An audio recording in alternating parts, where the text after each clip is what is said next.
A Russian connection worrying prosecutors. Back away. We've got lots of evidence. A decision to be put behind bars again. A new competition coming soon to the Sunshine State. There are lots of strict protocols. Having to do with cup stacking. These stories and more coming up on Newsbreak.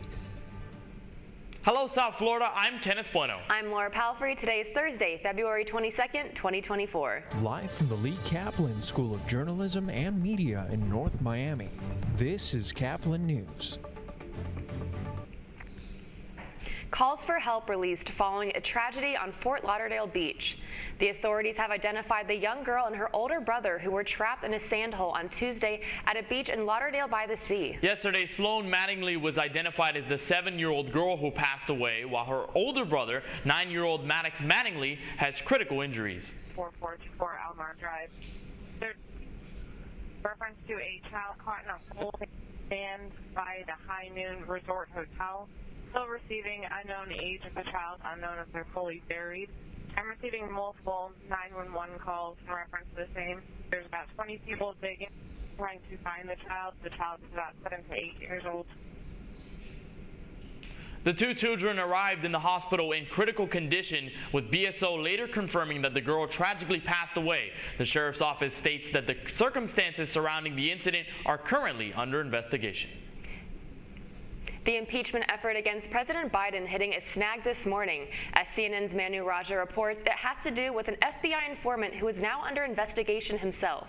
Mr. Jordan, Republicans defiant in the face of a damning indictment, charging an FBI informant of making up a bribery scheme involving President Biden and his son Hunter.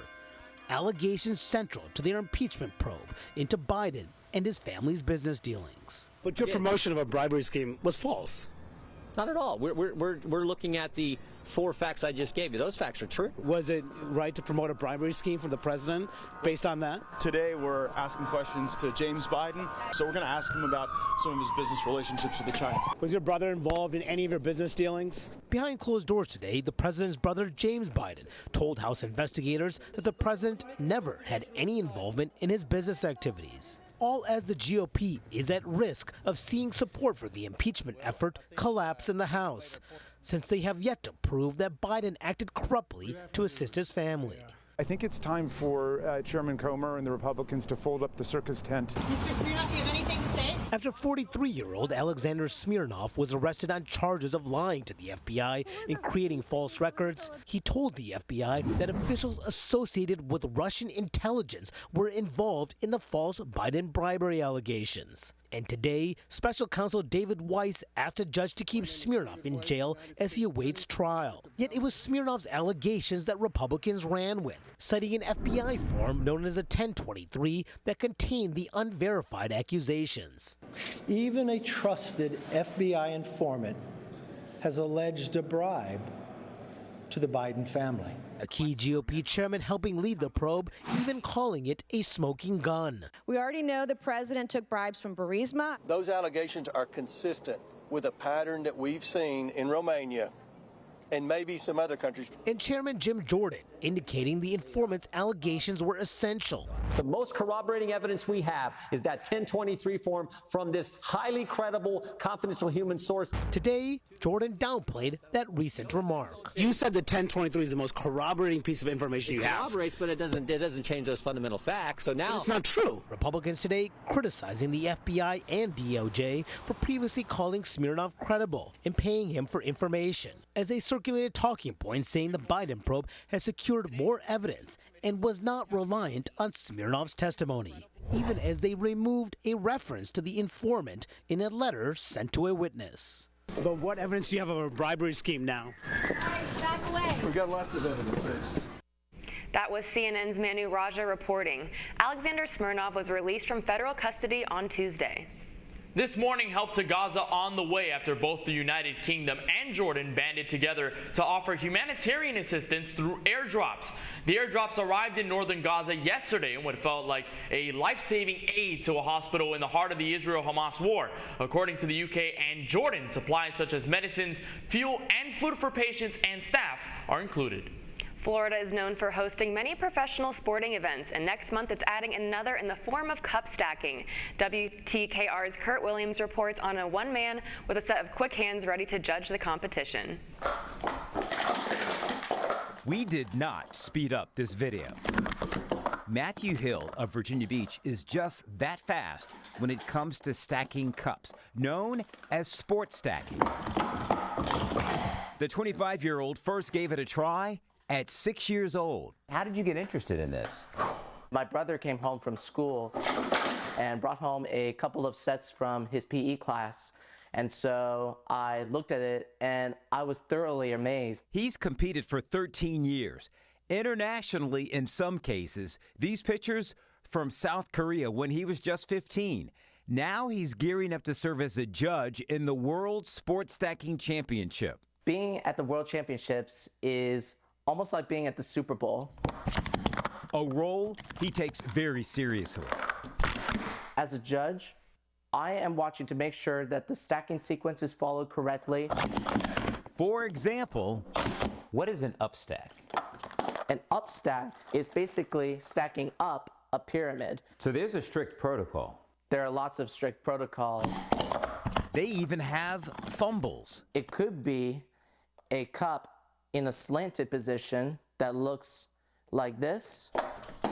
Matthew says besides the competition, there are a lot of benefits. The great thing about sports stacking is it activates both sides of the brain by between 20 and 30%. It improves hand-eye coordination, ambidexterity, speed, and concentration. Matthew adds, that's not all. I wasn't really growing out of my shell at the time when I was younger. And sports stacking helped you grow out of your shell? Absolutely. He even tried, okay. All right, you ready? All right. To teach me. Take your right hand, place the first cup on to the side, then take your other hand and place the next cup on top. There you go. And then I have to repeat that for the other two stacks. That's just the up stack. And then you go back to the beginning and down stack. And he shows me that requires a special sequence as well. So here I go. My first try at sports stacking. All right, ready, set, go. Oh my God. This is horrible. Yes, it was. After a few more practices, this is my fourth attempt, and I'm just going to down stack while Matthew does a complete cycle. Ready, set, go. Yeah, he still beat me. How about I try to do it with my eyes closed?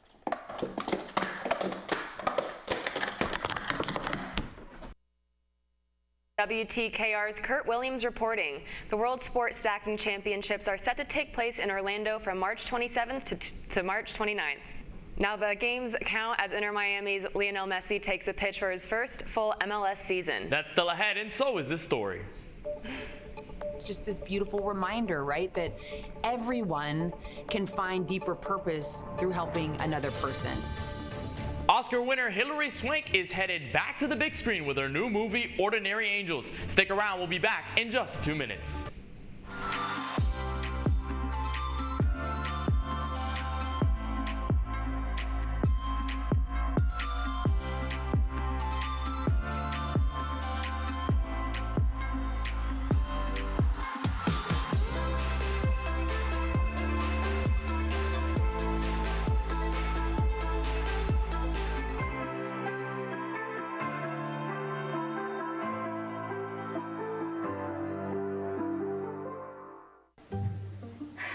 I could really use a new tablet. I just don't have the money. Let me ask you something. Do you have a Pell Grant? Yes? You do know you can get a free tablet, right? Did you say free? Yeah, free. It's simple. And the application is done in the store. I could really use a tablet. Go get one. Another satisfied customer. Stop by Pantotech in the Graham Center at FIU MMC today to speak with one of our associates to get your free tablet. Type 2 diabetes can have a big impact on your life. But how can it be prevented? Well, the first step is knowing if you have something called prediabetes. Take the 1-minute risk test today at doihaveprediabetes.org.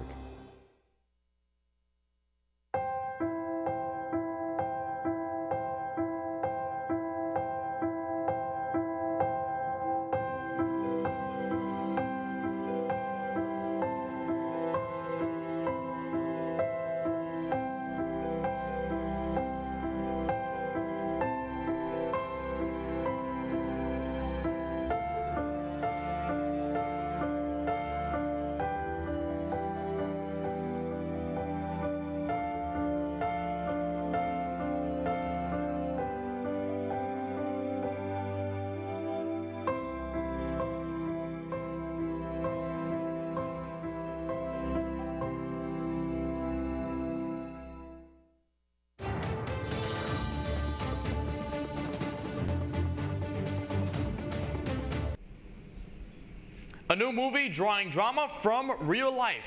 This new film is based on a true story and it opens in theaters tomorrow. CNN's David Daniel has a look at Ordinary Angels. You just wandered into a lady you never met before his funeral. Why exactly? Something about that little girl. She's just 5 and she already needs a liver transplant. A struggling hairdresser seeks redemption by helping a family in need in Ordinary Angels, based on a true story. I met this woman. She's a mess. Perfect. She'll fit right in. I think this story is just so accessible for people. We were very fortunate to get Alan Richardson and Hilary Swank. My name is Sharon, and I'm an alcoholic with a splitting headache. This is a story of a woman who's broken in her own way, who, quite frankly, is trying to sort of feed something in her own life through her acts of service. That little girl without a mama, sick, and the family's bled dry from all the hospital bills. I think I'm supposed to help. It's just this beautiful reminder, right, that everyone can find deeper purpose through helping another person. The roads haven't been plowed, the airport's closed. Honey, listen, it's too dangerous. I have to make it. This is our last chance. If we don't take it, Michelle dies. We're all broken. We all have a mess in our lives that we've made, and it doesn't prevent us from helping others. Someone's got to do something. Someone's got to fight for. Ordinary people in the world who can transform lives around them simply by showing up. You're not just worthy, Sharon. You're a miracle. In Hollywood, I'm David Daniel.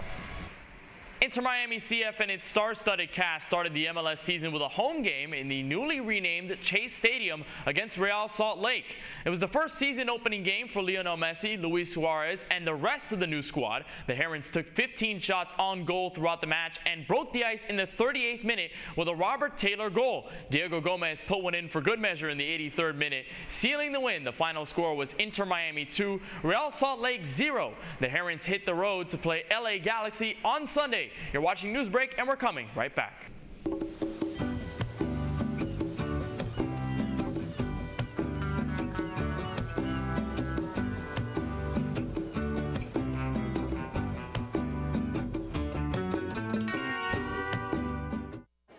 The black truck? Hey, Christina from accounting. Yeah, hi. Hey, I used to date a girl named Christina. Oh, really? Yeah, and then she dumped me for my best friend. You want to see some photos of them that I took? I don't. I thought we talked about this, buddy. Buzzed and overshared again? Yeah. Yeah. I'm gonna call a car. That's a smart idea. So yeah, I know, that's why I did it. Hey, you're gonna get back to the top of the mountain. Does that mean I'm gonna get back with Christina? No. Oh. No.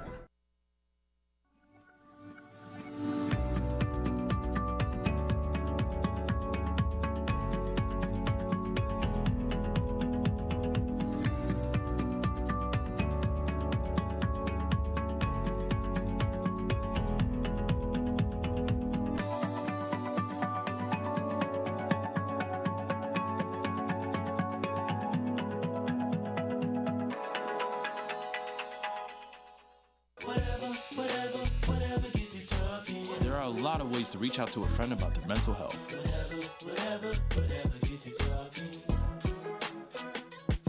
Learn how you can help at seizetheawkward.org. Bill is a family man. He invests his money wisely and provides a good life for his children. Just one problem. He often opens emails from senders he doesn't know, and his computer is not password protected. That's all the time we have for Newsbreak. I'm Laura Palfrey. I'm Kenneth Bueno. We'll get more news anytime at caplinnews.fiu.edu.